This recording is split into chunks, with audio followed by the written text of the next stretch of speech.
നാളെ കേരളത്തിൽ തെരഞ്ഞെടുപ്പിന്റെ ഫലപ്രഖ്യാപനം വരാൻ പോകുകയാണ്. കേരളത്തിൽ നാളെ ഒരു പക്ഷേ പലയിടങ്ങളിലും പ്രകോപനങ്ങൾ ഉണ്ടാകാൻ സാധ്യതയുണ്ട്, പൊട്ടിത്തെറികൾ ഉണ്ടാകാൻ സാധ്യതയുണ്ട്, പ്രശ്നങ്ങൾ ഉണ്ടാകാൻ സാധ്യതയുണ്ട്.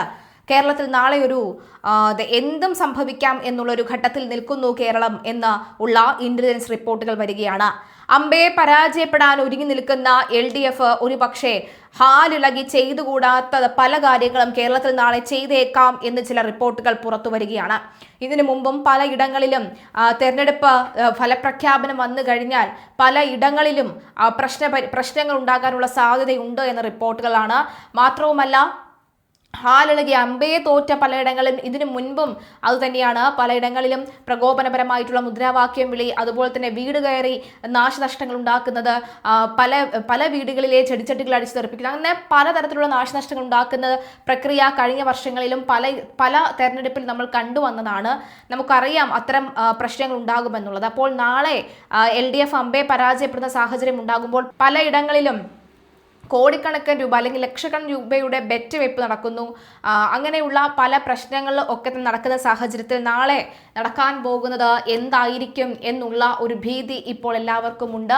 സംസ്ഥാനത്ത് നിയമസഭാ തെരഞ്ഞെടുപ്പിന്റെ ഫലം അറിയാൻ ഇനി മണിക്കൂറുകൾ മാത്രമാണ് ബാക്കി.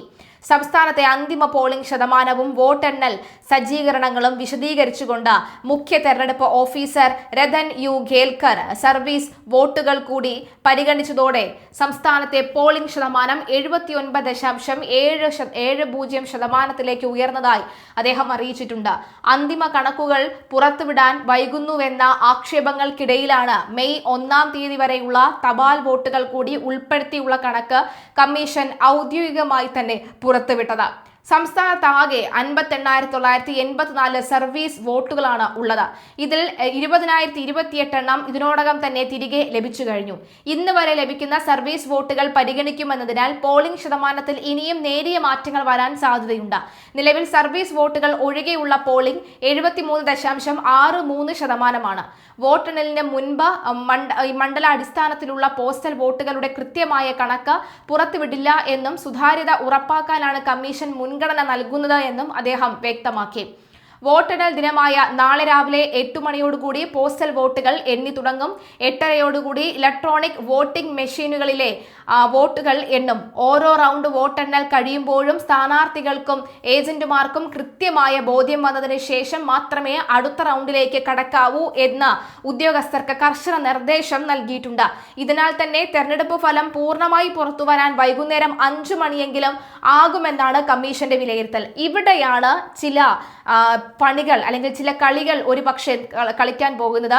വിജയസാധ്യത വരുന്ന റൗണ്ടിൽ വെച്ച് ഒരു പ്രശ്നം ഉണ്ടാക്കി വോട്ടിംഗ് തടസ്സപ്പെടുത്തിക്കൊണ്ട് നീക്കങ്ങൾ നടക്കുകയാണെങ്കിൽ ഈ പറഞ്ഞ പോലെയുള്ള പ്രകോപനങ്ങൾ, പ്രശ്നങ്ങൾ ഉണ്ടാകാനുള്ള സാധ്യത വളരെ കൂടുതലാണ് എന്ന് വ്യക്തമാവുകയാണ്. വേഗത്തേക്കാൾ കൃത്യതയാണ് തങ്ങൾ പ്രാധാന്യം നൽകുന്നത് എന്ന് മുഖ്യ തെരഞ്ഞെടുപ്പ് ഓഫീസർ ആവർത്തിച്ചു. അതായത് പെട്ടെന്ന് തീർക്കുക എന്നതുകൊണ്ട് റെക്കോർഡ് കയറാനല്ല, പെട്ടെന്ന് തീർത്തില്ലെങ്കിലും വ്യക്തമായി പൂർണ്ണമായി തീർത്തു എന്നൊരു പേര് കേൾക്കുക എന്നാണ് വേണ്ടത്. വോട്ടെണ്ണൽ പ്രക്രിയയ്ക്കായി വൻ സന്നാഹമാണ് സംസ്ഥാനത്തുടനീളം ഒരുക്കിയിരിക്കുന്നത്. 140 റിട്ടേണിംഗ് ഓഫീസർമാരും 1340 അഡീഷണൽ റിട്ടേണിംഗ് ഓഫീസർമാരും ഉൾപ്പെടെ 15,465 ഉദ്യോഗസ്ഥരെയാണ് വോട്ടെണ്ണലിനായി നിയോഗിച്ചിട്ടുള്ളത്. സുരക്ഷാ ക്രമീകരണങ്ങൾക്കായി 32,301 പോലീസ് ഉദ്യോഗസ്ഥരെ വിന്യസിക്കും. വോട്ടെണ്ണൽ കേന്ദ്രങ്ങളിൽ QR കോഡുള്ള തിരിച്ചറിയൽ കാർഡുകൾ നിർബന്ധമാക്കിയിട്ടുണ്ട്. സ്ട്രോങ് റൂമുകൾ തുറക്കുന്നത് ചിത്രീകരിക്കാൻ മാധ്യമങ്ങൾക്ക് അനുമതി ഉണ്ടായിരിക്കില്ല. വിവരങ്ങൾ അപ്ഡേറ്റ് ചെയ്യാൻ മാധ്യമങ്ങൾക്ക് പ്രത്യേകം ലിങ്ക് നൽകില്ലെന്നും കമ്മീഷൻ പൊതുവായി നൽകുന്ന ലിങ്ക് വഴി വിവരങ്ങൾ ലഭ്യമാകുമെന്നും അദ്ദേഹം അറിയിച്ചു. തെരഞ്ഞെടുപ്പ് പെരുമാറ്റച്ചട്ടം മെയ് 6 വരെ നിലനിൽക്കുമെന്ന് രതൻ പറയുകയാണ്. തെറ്റായ തെരഞ്ഞെടുപ്പ് ഫലങ്ങൾ പ്രചരിപ്പിക്കുന്നവർക്കെതിരെ കർശന നിയമ നടപടി സ്വീകരിക്കും. ഫലപ്രഖ്യാപനത്തിന് പിന്നാലെ ക്രമസമാധാന പ്രശ്നങ്ങൾക്ക് സാധ്യതയുണ്ട് എങ്കിൽ വിജയാഘോഷങ്ങൾക്ക് വിലക്കേർപ്പെടുത്താൻ ജില്ലാ ഭരണകൂടങ്ങൾ അധികാരമുണ്ടാകും. അതായത് നമുക്കറിയാം, നേരത്തെ സൂചിപ്പിച്ച പോലെ തന്നെ ഈ തെരഞ്ഞെടുപ്പിന്റെ വിജയ സാധ്യത എങ്ങനെയായിരിക്കും ഇവർ പ്രശ്നം ഉണ്ടാക്കണമോ വേണ്ടയോ എന്ന് തിരിച്ചറിയാൻ. അങ്ങനെയാണെങ്കിൽ UDF ആണ് വിജയിക്കുന്നതെങ്കിൽ പലരും വിചാരിക്കും എന്നാൽ അവരിപ്പോൾ അങ്ങനെ വിജയം ആഘോഷിക്കേണ്ട, അതുകൊണ്ട് അങ്ങ് പ്രശ്നമുണ്ടായേക്കാം എന്നൊക്കെ വിചാരിക്കാനുള്ള സാധ്യത വളരെ കൂടുതലാണ് എന്നാണ് മനസ്സിലാകുന്നത്. വോട്ടെണ്ണൽ കേന്ദ്രങ്ങളിൽ തിരക്ക് കൂടരുത് എന്നും ഉദ്യോഗസ്ഥർക്ക് കൃത്യമായ നിർദ്ദേശം നൽകിയിട്ടുണ്ട്. എന്തായാലും നിലവിലെ സാഹചര്യത്തെ ആരായിരിക്കും ജയിക്കാൻ പോകുന്നത് എന്നുള്ള കാര്യം കണ്ടറിയണം. എന്തൊക്കെ സംഭവ വികാസങ്ങൾ നാളെ വരും എന്നുള്ള ഭയത്തിലാണ് പലരും നിൽക്കുന്നത്. എന്തായാലും പോലീസ് ഉദ്യോഗസ്ഥരൊക്കെ തന്നെ സജ്ജരായി തന്നെ നിൽക്കുകയാണ്. വളരെ ചുരുക്കത്തിൽ പറയാനാണ് ആഗ്രഹിക്കുന്നത്. കാരണം ഓൾറെഡി നമ്മൾ ഒരു press release regarding counting preparations നമ്മൾ ഓൾറെഡി സർക്കുലേറ്റ് ചെയ്തിട്ടുണ്ട്. അതിലെ കൗണ്ടിങ്ങിന്റെ പ്രക്രിയയെ കുറിച്ച് വളരെ വിശദമായിട്ട് തന്നെ നമ്മൾ പറഞ്ഞിട്ടുള്ളതാണ്. ഈ കൗണ്ടിങ്ങിന്റെ കാര്യം പോകുന്ന മുൻപ് നമ്മൾ എല്ലാവർക്കും അറിയാം നമ്മുടെ ടോട്ടൽ പെർസെൻറ്റേജ് ഓഫ് പോൾഡ് ബാലറ്റ്സ്, അതായത് EVM വഴി പിന്നെ സർവീസ് വോട്ടേഴ്സ് അല്ലാതെ ബാക്കി പോസ്റ്റൽ ബാലറ്റ്സ് ഇതിന്റെ ശതമാനം 79.63% ആയിരുന്നു. ഇപ്പോൾ നമ്മൾ ഓൾറെഡി സർവീസ് വോട്ടേഴ്സിന് ഇഷ്യൂ ചെയ്തിട്ടുള്ള പോസ്റ്റൽ ബാലറ്റ്സിന്റെ നമ്പേഴ്സ് എന്ന് പറയുന്നത് 53,984, 53,984 നമ്മൾ സർവീസ് വോട്ടേഴ്സിന് ഇഷ്യൂ ചെയ്തിട്ടുള്ള പോസ്റ്റൽ ബാലറ്റ്സ്. ഇപ്പോ 1-ാം തീയതി മെയ് വരെ നമുക്ക് തിരികെ വന്നിട്ടുള്ള സർവീസ് വോട്ടേഴ്സിന്റെ പോസ്റ്റൽ ബാലറ്റ്സിന്റെ കണക്ക് 20,028, 20028. ഇപ്പോ നമുക്ക് എല്ലാവർക്കും അറിയാം സർവീസ് വോട്ടേഴ്സിന് കൗണ്ടിങ്ങിടെ മുൻപ് വരെ അവർക്ക് പോസ്റ്റൽ ബാലറ്റ്സ് തരാനുള്ള ഒരു സൗകര്യമുണ്ട്. ശനിയാഴ്ച ഞായറാഴ്ച ആണെങ്കിലും പോസ്റ്റൽ ഡിപ്പാർട്ട്മെന്റോട് നമ്മൾ കൃത്യമായിട്ട് ഹോൾഡ് ചെയ്തിട്ടുള്ള പോസ്റ്റൽ ബാലറ്റ്സ് സർവീസ് വോട്ടേഴ്സിന്റെ വരുവാണെങ്കിൽ അവധിയുടെ ദിവസം കൂടി അവർ നമുക്ക് തരുന്ന വിധത്തിലുള്ള ഒരു അറേഞ്ച്മെന്റ്സ് ഓൾറെഡി നമ്മൾ ക്രമീകരണങ്ങൾ ചെയ്തിട്ടുണ്ട്.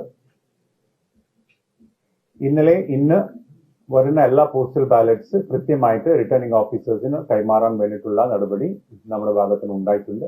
വളരെ ഡീറ്റെയിൽ ആയിട്ടുള്ള ഒരു പ്രോട്ടോകോൾ സ്റ്റാൻഡേർഡ് ഓപ്പറേറ്റിംഗ് പ്രൊസീജിയേഴ്സ് മുഖാന്തരം നമ്മൾ കൃത്യമായിട്ട് സർവീസ് വോട്ടേഴ്സിലെ വരുന്ന എല്ലാ പോസ്റ്റൽ ബാലറ്റ്സ് റിട്ടേണിംഗ് ഓഫീസേഴ്സിന് കൈമാറാൻ വേണ്ടിയിട്ടുള്ള നടപടി നമ്മൾ എടുത്തിട്ടുണ്ട്.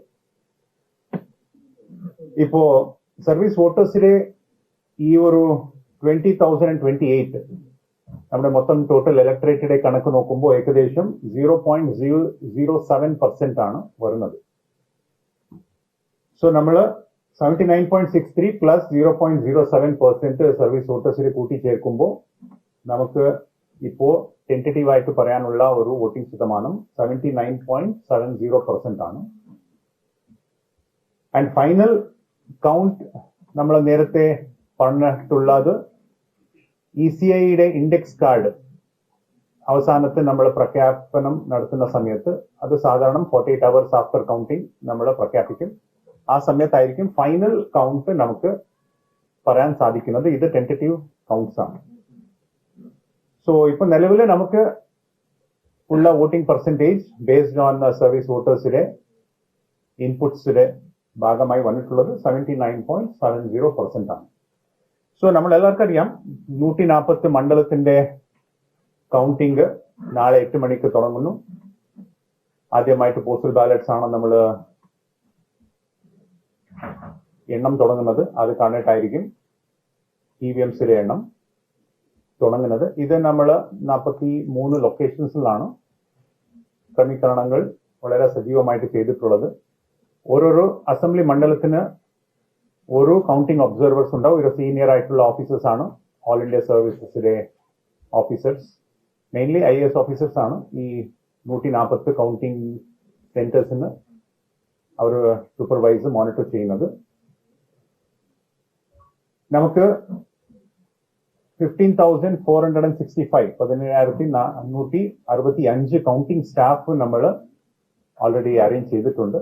ഇവർക്കുള്ള എല്ലാവിധ ട്രെയിനിങ്സ് നമ്മൾ കൃത്യമായിട്ട് കൊടുത്തിട്ടുണ്ട്.